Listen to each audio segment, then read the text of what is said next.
ওই তুই কি করছিস ম্যাডামের ল্যাপটপ দিয়ে? কই কিছু না তো। তুমি যাও না, গিয়ে নিজের কাজ করো। কিছু না? তোর এত বড় সাহস, তুই কাজের লোক হয়ে ম্যাডামের ল্যাপটপ ধরেছিস? দাঁড়া, দেখাচ্ছি মজা। সব গিয়ে আমি ম্যাডামকে বলছি। ম্যাডাম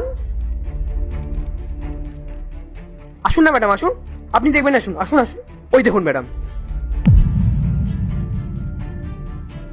পূজা, তুমি আমার ল্যাপটপ নিয়ে কি করছো?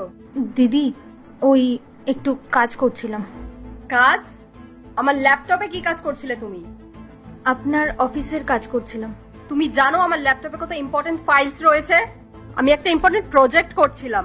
তুমি যদি ভুলভাল কিছু একটা করে ফেলো তাহলে তুমি জানো আমার কত টাকা লস হতে পারে? হ্যাঁ ম্যাডাম, আপনি জানেন, আপনি যখন ছিলেন না তখন আমি দেখেছি ওই ল্যাপটপে কি সব ঘাটাঘাটি করছিল।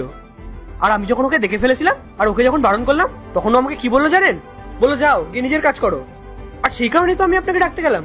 দেখুন, আপনি নিজের চোখে দেখুন। ম্যাডাম ম্যাডাম আমার কথাটা শুনুন। চুপ কর তুই। দেখেছেন ম্যাডাম, একে তো নিজে দোষ করেছে, তার উপরে আবার আপনার মুখে মুখে তর্ক করছে। ম্যাডাম, জানি না আপনার পেছনে পেছনে এইসব আরো কি কি করে বেড়ায়। আপনি একটা কাজ করুন, আপনি ওকে কাজ থেকে বার করে দিন। ম্যাডাম ম্যাডাম আপনি আমার কথাটা শুনুন, আমাকে দয়া করে কাজ থেকে বার করবেন না। আমি দিচ্ছি ম্যাডাম, এই যে।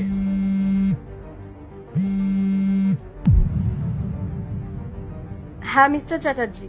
হ্যাঁ মিস মেঘা, আপনার প্রজেক্টটা আমাদের খুবই ভালো লেগেছে। আমরা খুবই খুশি হয়েছি। I must say your presentation is outstanding Megha. কিন্তু আমি তো কোনো প্রজেক্ট কমপ্লিট করিনি। আর আমাদের ক্লায়েন্টেরও আপনার প্রজেক্ট খুবই ভালো লেগেছে। আর আমাদের টিম আপনার সাথে কাজ করতে চায়। Thank you so much.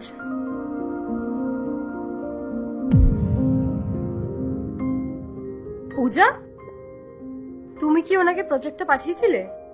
হ্যাঁ ম্যাডাম, আমি তো তখন থেকে আপনাকে এটাই বলতে চাইছিলাম। আমি যখন এখানে ঝাড় দিচ্ছিলাম না, তখনই আমি ফলো করেছি। আপনি এই প্রজেক্টটা নিয়ে অনেকক্ষণ ধরে টেনশন করছিলেন, তো আপনি চলে যাওয়ার পর আমি এটা কমপ্লিট করে সাবমিট করে দিয়েছি। কিন্তু এটা তো আমার বিজনেস রিলেটেড প্রজেক্ট ছিল, তুমি এটা কমপ্লিট করলে কি করে? আসলে দিদি, আমি এমবিএ কমপ্লিট করেছি, তাই জন্য আপনার প্রজেক্টের ব্যাপারটা আমি বুঝতে পেরেছিলাম। তাই জন্য ম্যাডাম আমি প্রজেক্টটা কমপ্লিট করে ক্লায়েন্টকে মেল করে দিয়েছি। আরে পূজা, এটা তো তুমি দারুণ কাজ করেছো। আমি জানতাম না তুমি এত ট্যালেন্টেড, তুমি এত পড়াশোনা জানো।